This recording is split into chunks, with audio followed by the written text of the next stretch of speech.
Boa noite a todos. Boa noite.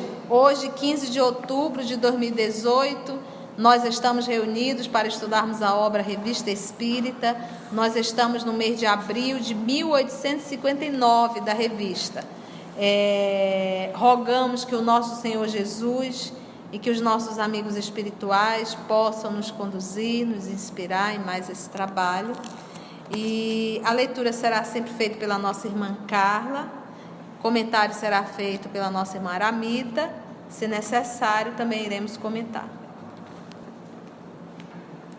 Dissemos que ao entrar em sua nova vida, o espírito necessita de algum tempo para se reconhecer, que tudo lhe é estranho e desconhecido. Sem dúvida, haverão de perguntar como pode ser assim, já que ele teve outras existências corporais. Essas existências foram separadas por intervalos durante os quais ele habitava o mundo dos espíritos.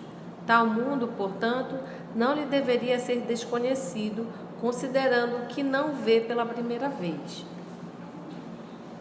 Várias causas contribuem para que essas percepções lhe pareçam novas, embora já as tenha experimentado. Dizemos que a morte é sempre seguida por um instante de perturbação, que pode ser de curta duração. Nesse estado, suas ideias são sempre vagas e confusas.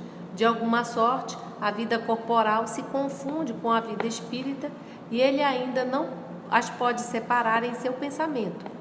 Dissipada a primeira impressão, as ideias pouco a pouco se tornam claras e com elas a lembrança do passado, que não volta senão gradualmente à memória, porquanto jamais essa memória irrompe bruscamente.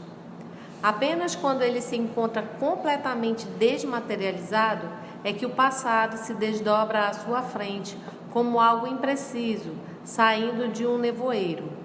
Somente então ele se recorda de todos os atos de sua última existência, seguido dos atos das existências anteriores e de suas diversas passagens pelo mundo dos espíritos. Concebe-se, pois, que durante certo tempo esse mundo lhe deva parecer novo, até que ele se tenha reconhecido completamente e a lembrança das sensações ali experimentadas lhe tenha voltado de maneira precisa. Mas a esta causa deve juntar-se uma outra, não menos preponderante. Então, quando ele fala aqui que a perturbação é um instante, isso depende, como a gente já falou, do grau de moralização do espírito. Quanto mais moralizado o espírito, mais rápido, mais curto é esse instante. Quanto menos moralizado o espírito, mais longo esse instante. Então, o Livro dos Espíritos diz que esse instante de perturbação pode ser instante, como ele fala, como pode durar anos, né? Então, isso depende da qualidade moral do espírito. E essa recordação também está ligado a isso. Não é que mesmo eu estando, como ele fala aqui, né, já completamente desmaterializado, o passado não me vem à minha frente se eu não tenho condições para isso. Como a gente viu no Consolador, a lei de Deus em todos os quadrantes do universo é uma lei de amor. Então ele não vai fazer que você se recorde de uma coisa que vai lhe causar perturbação. Então conforme você vai tendo condições para isso, é que essa lembrança vai vindo. E às vezes precisa de um preparo de vários anos, né? Como a gente vê nas obras do André Luiz falando.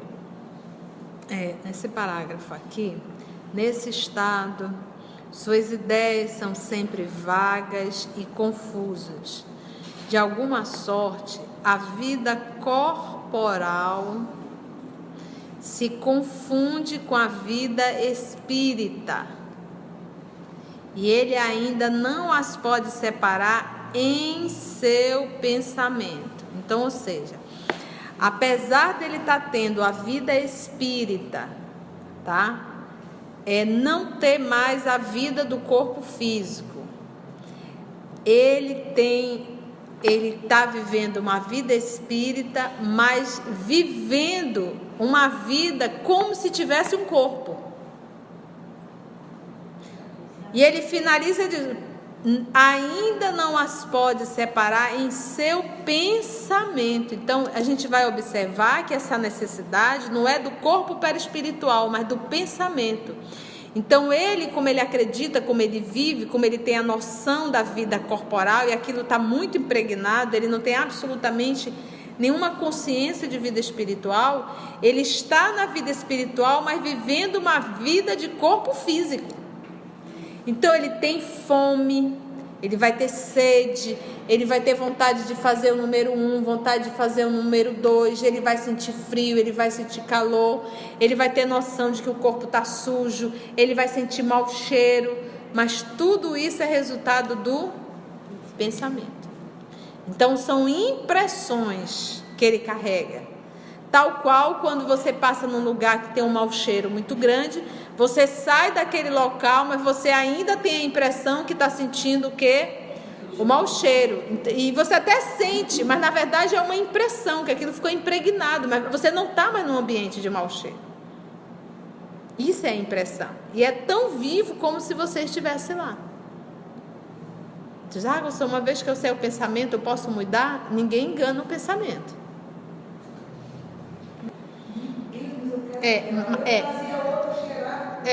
Mas aí é um movimento de paladar. Mas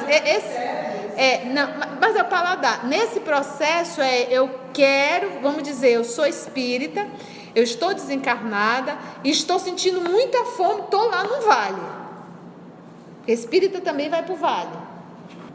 Estou lá no vale, aí eu estou morrendo de fome, eu estou sentindo dor, porque eu não tenho estômago. Eu tenho um modelo de estômago. Mas não existe um estômago no meu perispírito para fazer isso. Ele não faz parte, não existe nada de digestão. Não existe um aparelho digestório. Existe um modelo. Mas aí eu sinto fome. Aí eu digo, Conceição, calma. Lembra daquela aula? É tudo pensamento. Então vai, muda. Não existe fome, tudo é uma impressão. Não tem.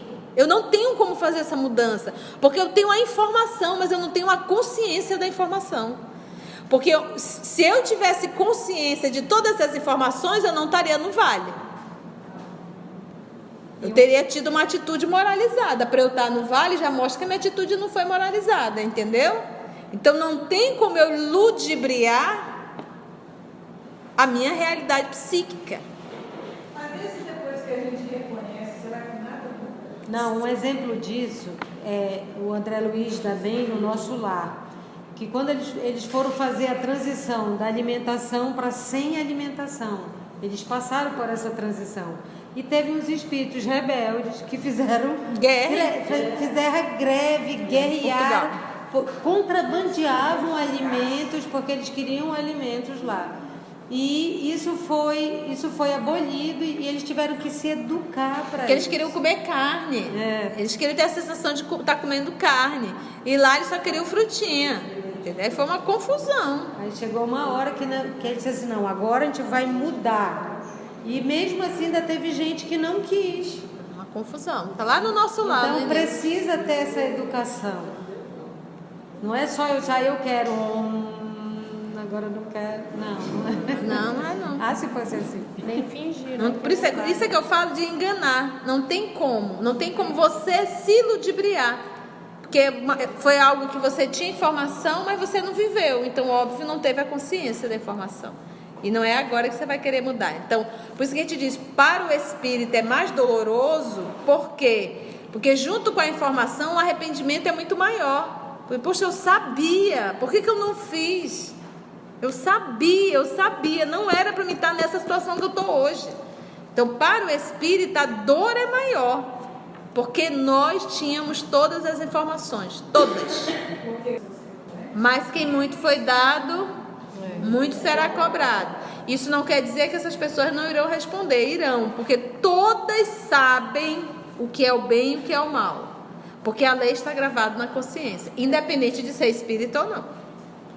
E é como a tia falou, que está no pensamento, que é assim, não adianta eu ter a informação, eu fazer um trabalho que é um trabalho só externo, mas esse trabalho interno não vi. Me lembrei agora de novo do Voltei, do irmão Jacó, que ele foi presidente da Federação Espírita Brasileira, Fundador da editora. Fundador da editora da FEB.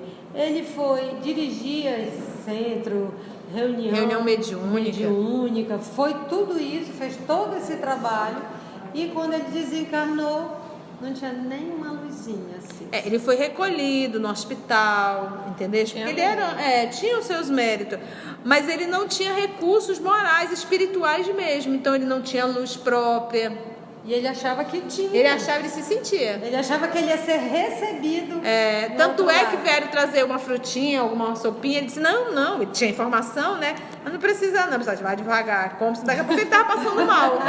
Ele passou mal. Eu disse, tá vendo? Coma, que ainda não é pra teu corpo perispiritual não é tão evoluído ainda assim, não. Tá vendo? Esse é o teu problema, orgulho. Orgulho, exatamente. Por exemplo, nós estamos aqui, o nosso corpo físico tem a mesma constituição física? Nosso corpo físico tem a mesma constituição física? Tem. É feito da mesma coisinha. Agora, o corpo perispiritual tem a mesma constituição? Não é a forma. A forma não. A sua constituição, né? Sua densidade. A sua densidade é a sua constituição. Por quê? O meu é mais etéreo, por exemplo. Então, dentro da nossa evolução. Por isso nosso Senhor Jesus nos falar, fazei brilhar a vossa luz. Ou seja, dá uma agilizada no teu corpo perispiritual, que está trevoso. Vamos pro LED moral, Jesus né? Falou tão bonitinho. né? Dá uma agilizada aí que o negócio tá... Fazei brilhar a vossa luz. E fazei brilhar porque não tem. Tem uma luz, mas brilho não tem. Vamos lá. O estado do espírito, como espírito, varia extraordinariamente na razão do grau de sua elevação e pureza. À medida que se eleva e se depura, suas percepções e sensações se tornam menos grosseiras. Olha aqui a informação, né? Percepções e sensações. À medida que ele evolui, vai tornando o quê? Menos grosseiras. Então, se você ainda é capaz de sentar e comer, gostar, aquela coisa, isso mostra o quê? Quanto você está o quê? Grosseira. As suas sensações são extremamente grosseiras. Eu coloquei a comida, mas você pode distribuir para uma série de coisas. À medida que se eleva e se depura, suas percepções e sensações se tornam menos grosseiras, adquirindo mais primor, mais sutileza e mais delicadeza. Olha só, imagina a nossa cultura hoje. Todos os filhos do cão estão encarnados. Nossa cultura acabou. A nossa cultura acabou, porque nós somos filhos deles. A nossa cultura acabou. Né? A gente não vai, o que nós estamos falando aqui, esse movimento é de saculejar realmente. O que a gente diz? Para o espírito a dor é maior porque nós temos as informações. Se é para chorar, estude na pouco. Trabalho e luta. E quase sempre essa luta não é com o outro, é com as minhas imperfeições. Trabalho, luta, sofrer e aprender. Sofrer e aprender. Porque sofrer e não aprender não adianta. É o bom combate, na fala de Paulo de Tarso, exatamente. Bora lá. Então, à medida que se eleva e se depura, suas percepções e sensações se tornam menos grosseiras, adquirindo mais primor, mais sutileza, mais delicadeza. Vê, sente e compreende coisas que não podia ver, nem sentir, nem compreender numa condição inferior. Ora, cada existência corporal, sendo para ele uma oportunidade de progresso, condulo a um novo meio, porque se encontra, caso haja progredido, entre espíritos de outra ordem, cujas ideias, pensamentos e hábitos são diferentes. Acrescente-se que tal depuração lhe permite penetrar sempre como espírito em mundos inacessíveis aos espíritos inferiores, como entre nós os salões da alta sociedade são interditos às pessoas mal educadas. Toma, né? Quanto menos esclarecido, tanto mais limitado é o seu horizonte. À medida que se eleva e se depura, esse horizonte se amplia, e com ele o círculo de suas ideias e percepções. A seguinte comparação nos permite compreendê-lo. Suponhamos um camponês bruto e ignorante, vindo a Paris pela primeira vez. Conhecerá e compreenderá a Paris do mundo sábio e elegante? Não, porque frequentará apenas as pessoas de sua classe e os bairros que elas habitam. Mas se no intervalo de uma segunda viagem esse camponês se desenvolveu, havendo adquirido a instrução e boas maneiras, outros serão seus hábitos e suas relações. Verá então um mundo novo para ele, que em nada se assemelhará a Paris de outrora. O mesmo acontece com os espíritos. Nem todos, porém, experimentam esse mesmo grau de incerteza. À medida que progridem, suas ideias se desenvolvem e a memória se aperfeiçoa. Familiarizam-se antecipadamente com a sua nova situação. Seu retorno entre os outros espíritos nada mais tem que os surpreenda. Encontram-se em seu meio normal e, passado o primeiro momento de perturbação, reconhecem-se quase imediatamente. Então, quando se depura essas percepções e essas sensações, caso haja progredido, ele vai se encontrar entre espíritos de outra ordem. Mas o que acontece, para não dizer com todos nós, mas com a maioria de nós, 99,9%? O que nós somos? Rebeldes. Espíritos rebeldes. E o espírito rebelde é o que? São aqueles espíritos que não querem cumprir a lei de Deus.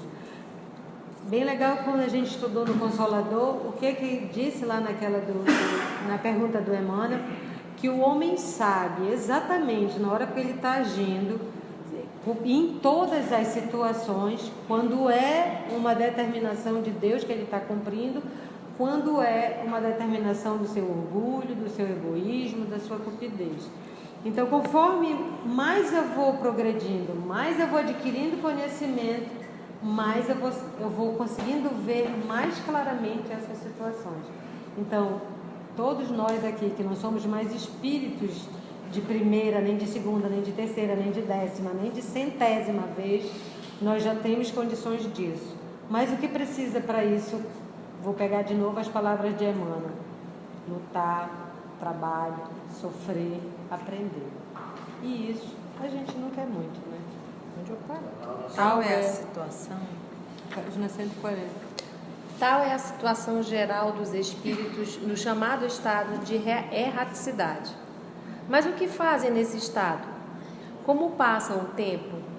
Para nós, essas questões são de interesse capital e eles mesmos é que vão respondê-las, como foram eles que nos deram as explicações que acabamos de fornecer, pois nada disso é produto de nossa imaginação. Não se trata de um sistema saído de nosso cérebro. Julgamos conforme vemos e ouvimos. Abstraindo-nos de qualquer opinião sobre o Espiritismo, haveremos de convir que essa teoria da vida de além-túmulo nada tem de irracional. Ela apresenta uma sequência e um encadeamento perfeitamente lógicos que honrariam mais de um filósofo. Seria erro pensar que a vida espírita seja uma vida ociosa. É, ao contrário, essencialmente ativa e todos nos falam de suas ocupações. Tais ocupações diferem necessariamente conforme seja o espírito errante ou encarnado. No estado de encarnação, elas são relativas à natureza dos globos por eles habitados, às necessidades que dependem do estado físico e moral desses mundos, bem como da organização dos seres vivos. Não é isso que vamos tratar aqui. Falaremos somente dos espíritos errantes. Entre os que alcançaram certo grau de elevação, uns velam pela realização dos desígnios de Deus nos grandes destinos do universo, dirigem a marcha dos acontecimentos e concorrem para o progresso de cada mundo. Outros tomam os indivíduos sob sua proteção, constituindo-se em gênios tutelares e anjos da guarda, acompanhando-os desde o nascimento até a morte, buscando encaminhá-los na senda do bem. É uma felicidade para eles quando os seus esforços são coroados de sucesso. Para aí. Quando ele fala desses primeiros que velam pelos desígnios de Deus nos grandes destinos do universo, esses já são os espíritos crísticos. O tipo Jesus, que já formou seu planetinha. Somos nós. Seu planetinha. Esse nosso é só um planetinha. Mas já é os espíritos críticos, os que dirigem a margem dos acontecimentos e concorrem para o progresso de cada mundo. Então isso ainda não é para nós. Aí outros tomam os indivíduos sob sua proteção, ainda são espíritos de boa envergadura, né? Moral, que são os anjos da guarda ou os seus gênios tutelares, que acompanham desde o nascimento até a morte. Então, nunca é um espírito inferior para guiar um espírito inferior, né? Sempre tem que ser um espírito de ordem mais elevada que guia um de ordem menos elevada. Então, quanto mais evoluído o espírito que está encarnado, mais evoluído ainda terá que ser o seu guia espiritual. Alguns encarnam em mundos inferiores para neles realizarem missões de progresso. Por seus trabalhos, exemplos, conselhos e ensinamentos, procuram fazer que uns progridam nas ciências ou nas artes, outros na moral. Submetem-se, então, voluntariamente às vicissitudes de uma vida corporal muitas vezes penosa, com vistas a fazer o bem, e o bem que fazem lhes é levado em conta. Outros, finalmente, não têm atribuições especiais. Vão a toda parte onde a sua presença pode ser útil. Dão conselhos, inspiram boas ideias, sustentam a coragem dos que vacilam, fortificam os fracos e castigam os presunçosos. Acho que esse Ainda não pessoal somos está me nós, pegando. não. Mentira. Ainda estamos falando de quem tem uma boa atribuição. Porque, assim, tipo missão das ciências, das artes. O Michelangelo, se você for ver a vida de Michelangelo, foi uma vida sofrida. Ele se dedicou a isso, ele passava horas pintando, um Pasteur, um Fleming. Então, é gente que veio para fazer algum avanço em algum sentido. O Aleijadinho. Então, assim, eu acho isso bem interessante, porque, por exemplo, vou falar de mim. Eu não tenho muito interesse em arte, né? Eu olho assim umas coisas, não entendo muito, mas Deus, Ele vê que isso também precisa, tanto na ciência, nas artes, na música. Eu, por exemplo, eu gosto de música clássica quase zero, né? Mas tem gente que entende e sabe o valor disso, para que serve. Dizem os espíritos que os espíritos superiores adoram uma música clássica, né? A gente ainda gosta de um sambão. Ai, desculpa, falei. Então, em todas as áreas, Deus vê que você pode vir numa missão para fazer essa coisa do progresso. Quando ele diz assim, submete-se então voluntariamente, não é uma imposição, eu quero, eu vou, é uma missão. As vicissitudes, né, as mudanças de uma vida corporal, muitas vezes até penosa. Porque às vezes são espíritos que estão reencarnando em planeta que o corpo não mais apodrece. Não tem mais determinadas patologias. Não tem mais que comer carne, não tem mais que se alimentar. Então, espírito de uma hierarquia, e o que ele diz assim, olha, eu vou à Terra para levar a arte, dando um exemplo da arte ou da educação, ou física, química, da ciência, seja lá onde for, e eu vou, como ele coloca aqui, voluntariamente as mudanças de uma vida corporal muitas vezes penosa. Eu vou me submeter a revertir um corpo grosseiro. Por que exemplo, é o nosso... o Mozart mora em Júpiter. Tu imagina? E quase sempre essas almas sofrem não só da imposição do corpo, mas da convivência, porque a cabeça dele não encaixa com ninguém. Ele se sente só, então, e como ele cai no esquecimento, ele fica até achando que ele é doido. Meu Deus, eu não sou daqui. Ninguém bate com o meu pensamento. Recentemente eu conversei com um jovem, hoje ele deve estar com 14 anos aproximadamente, e ele não teve contato nenhum com a doutrina espírita. A família não é espírita, não tem ninguém espírita na família. muito pouco religioso. E ele chegou comigo aos 13 anos, mas ele passou esses 13 anos aqui na Terra, ele já estava entrando inclusive em depressão. Ele passou esses 13 anos aqui na Terra se sentindo um peixe fora d'água. Não conseguia ter amizade com amigos, não batia. As ideias que vinham na cabeça dele estavam tão além que as pessoas olhavam para ele e achavam ele um extraterrestre, e é. E aí, à medida que nós sentamos, foram quase 2 horas e meia de diálogo, quando nós começamos a conversar, que ele foi abrindo, que ele foi contando, cada coisa que ele contava, eu falava do espiritismo em cima daquilo, os olhos dele foi abrindo. Ele disse assim: a senhora acredita em tudo que eu falei? Eu disse sim. Aí eu fui apresentar a ele a realidade dele. Entendeu? E à medida que eu falava de outros planetas, isso era claro na cabeça do menino. Então, o que ele achava lógico, existência, vida, e ele sabia que ele não era daqui. Mas como conversar isso com pessoas?